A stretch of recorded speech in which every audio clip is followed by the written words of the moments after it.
मसीह यीशु के कादर और जलाली नाम में आप सबको सलाम। आप देख रहे हैं होशना टीवी चैनल और मैं आपका host pastor Zeeshan programme Shafayat में आपको खुशामदीद कहता हूँ।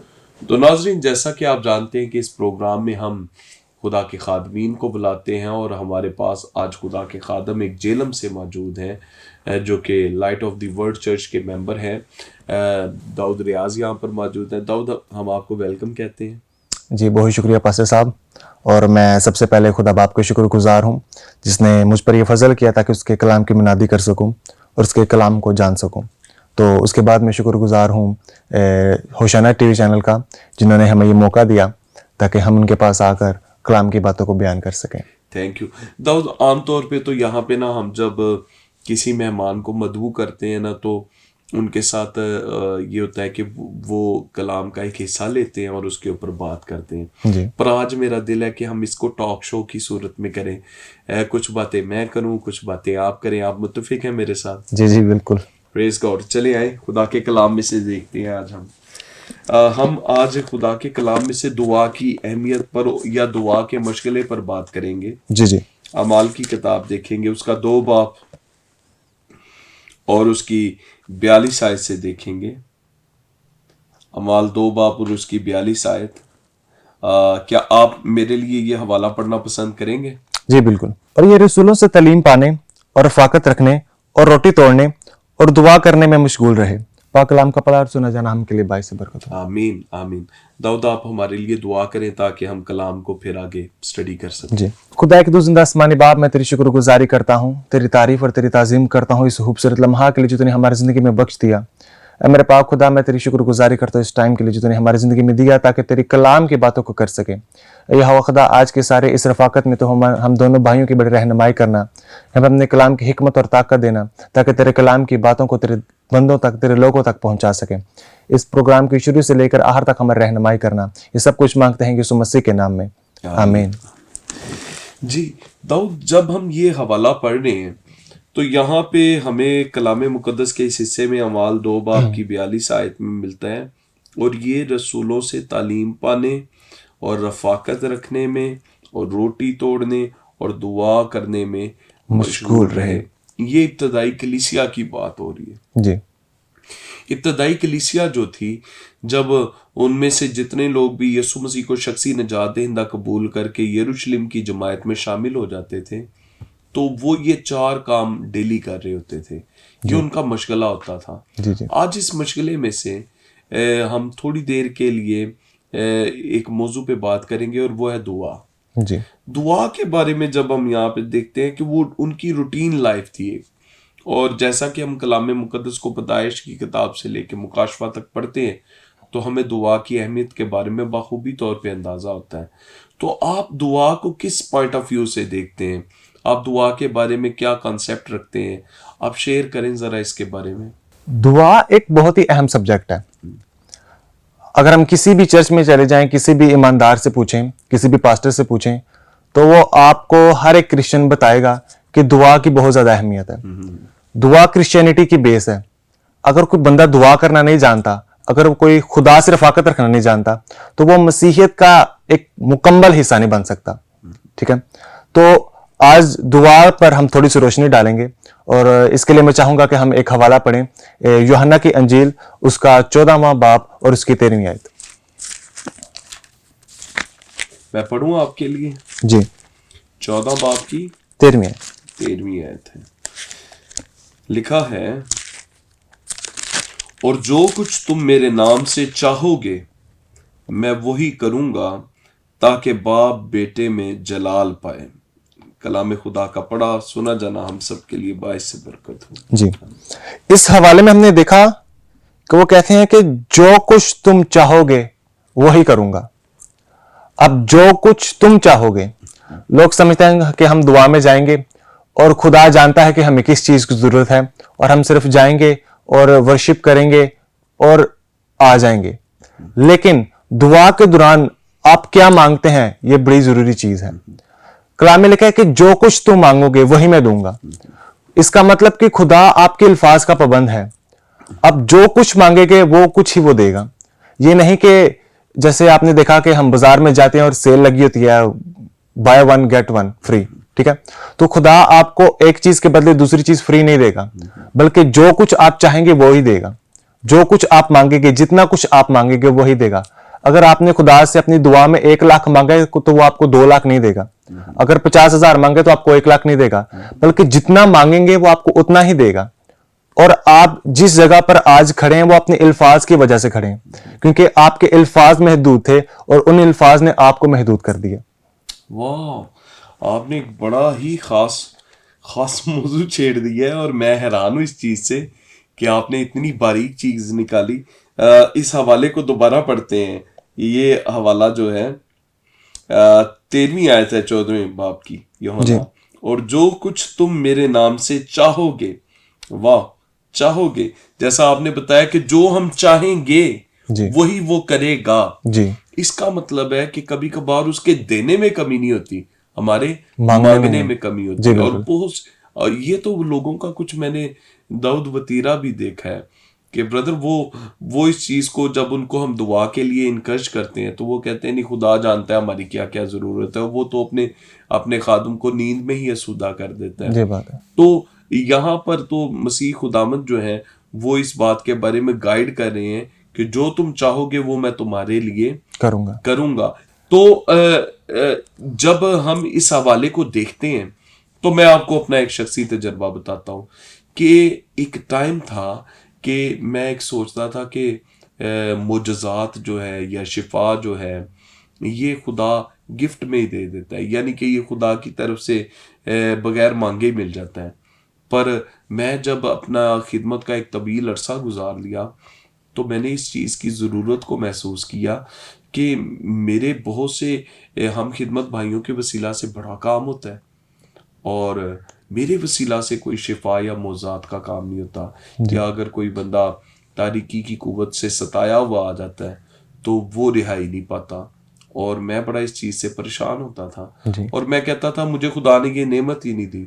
पर मैंने जब दुआ करना शुरू की कि खुदावंद ये बरकत मेरे पास भी हो और ये कुदरत मेरी ज़िंदगी से भी काम करे, तो कितनी ही गवाहियाँ खुदा ने मेरे वसीला से कायम की।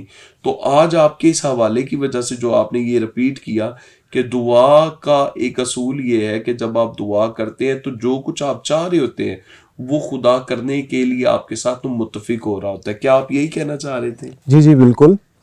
देखें कि अगर हम दुकान पे जाएं और हम उसे के और दुकान पे जाके ऐसे खड़े रहें और दुकानदार हमें देखता रहे, तो कुछ टाइम के बाद दुकानदार पूछेगा भाई आप यहाँ पे क्यों खड़े हैं, आपको क्या चाहिए? तो जब आप अपनी दुनियावी जिंदगी में होते हैं, तो जब आप कुछ चीज लेने जाते हैं तो एक दुकानदार भी आपसे आपकी डिमांड मांगता है कि आपको क्या चाहिए। अगर आप बाजार में शॉपिंग करने गए हैं तो जो दुकानदार होता है वो आपसे डिमांड करता है कि आपको किस टाइप का कपड़ा चाहिए, आपको कौन सी चीज चाहिए, क्या स्टफ चाहिए आपको। तो एक दुनियावी जिंदगी में हम देखते हैं कि एक जो दूसरा शख्स है वो हमसे डिमांड मांगता है कि आपको क्या चीज चाहिए, आपको किस चीज की जरूरत है। तो जब हम खुदा के पास जाते हैं तो हम ऐसी बस चले जाते हैं कि खुदा जानता है, खुदा तो कादिर मुतलिक है कि वो जानता है कि हमें किस चीज की जरूरत है। लेकिन हमें अपने दुआया एक जहन को बना के जाना चाहिए कि मैं अपने प्रेयर रूम में जा रहा हूं, मैं अपने दुआया कमरे में जा रहा हूं, तो मैं अगर खुदा के सामने जाऊंगा तो मैं किस हालत में जाऊंगा, मैं क्या मांगूंगा, मेरे प्रेयर पॉइंट्स क्या होंगे। ठीक है।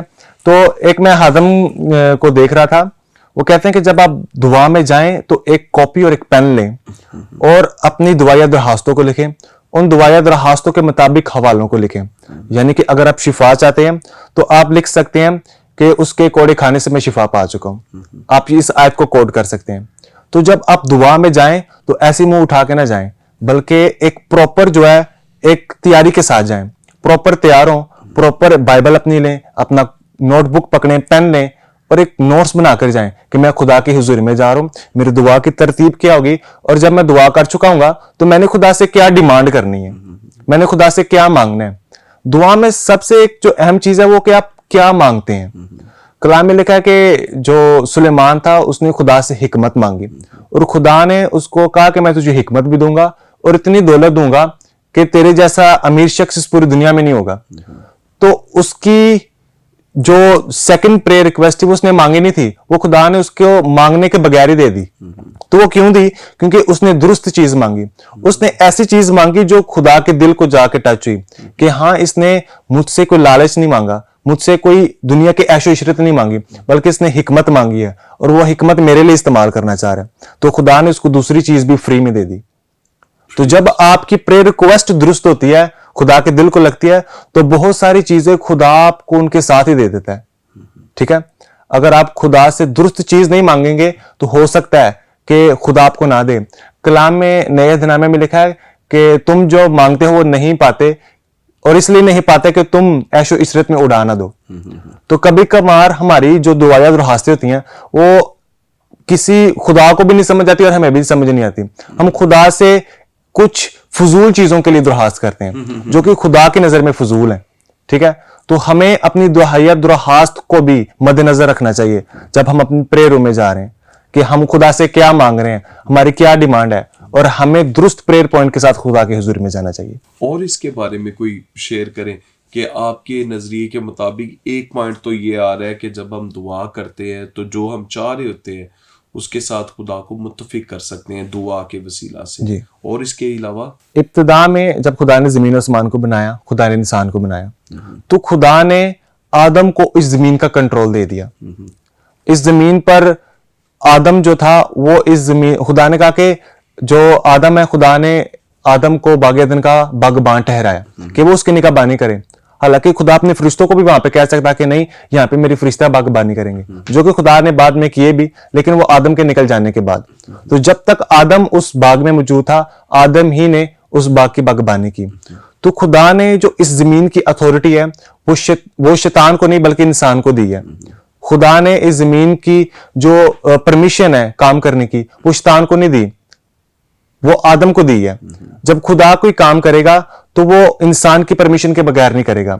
आप देखते हैं कि दुनिया में लाखों लोग मरते हैं, एक्सीडेंट्स होते हैं, बहुत से हादसा दुनिया में पेश आते हैं, तो बहुत से लोग कहते हैं कि इतनी खौफनाक चीजें हो रही हैं, खुदा कहाँ है, खुदा क्यों नहीं काम करता? तो खुदा जब तक कोई उसको बुलाने वाला नहीं होगा, खुदा काम नहीं करेगा। शैतान भी बंदों के वसीला से काम करता है और खुदा भी बंदों के वसीला से काम करता है। शैतान को भी आप देखते हैं कि लोगों में बुजुर्गें पोजेस होती हैं, ठीक है, वो बुजुर्गों से पोजेस हो जाती हैं, तो बुजुर्गों को भी जिस्म चाहिए और खुदा को भी जिस्म चाहिए काम करने के लिए। तो इस जमीन की जो अथॉरिटी है वो खुदा ने इंसान को दी है। तो जब खुदा ने इंसान को इस जमीन की अथॉरिटी दी है तो उसको एक इंसान की जरूरत है कि जिसके वसीला से वो काम कर सके। इसकी एक बेहतरीन मिसाल है यीशु मसीह की पैदाइश। हम कलाम मुकद्दस में देखते हैं कि जब यीशु मसीह की पैदाइश होने वाली होती है तो एक जिब्राइल फरिश्ता मरियम के पास आता है और उसको कहता है कि तू रूह कुदस की कुदरत से हामला होगी और तू ऐसे ऐसे बेटे को जन्म देगी। तो फिर जो जिब्राइल फरिश्ता था वो 1 मिनट के लिए वेट करता है कि मरियम का क्या आंसर है। तो मरियम कहती है कि मेरी जिंदगी में तेरे कॉल के मुआफिक हो, कि जैसे तूने कहा है वैसे ही मेरी जिंदगी में हो। खुदा ने अपने इकलौते बेटे यीशु मसीह को इस दुनिया में भेजने के लिए एक औरत की परमिशन को मांगा। पहले उसके पास उसको इंतबाह करने के फरिश्ता भेजा कि उसको जाके बता के तेरे साथ ऐसा ऐसा होने वाला है।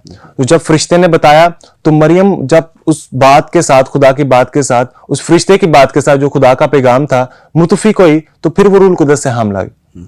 अब देखेंगे खुदा ने अपने इकलौते बेटे की पैदाइश को मरियम की मर्जी के बगैर करना नहीं समझा, इसको सही नहीं समझा।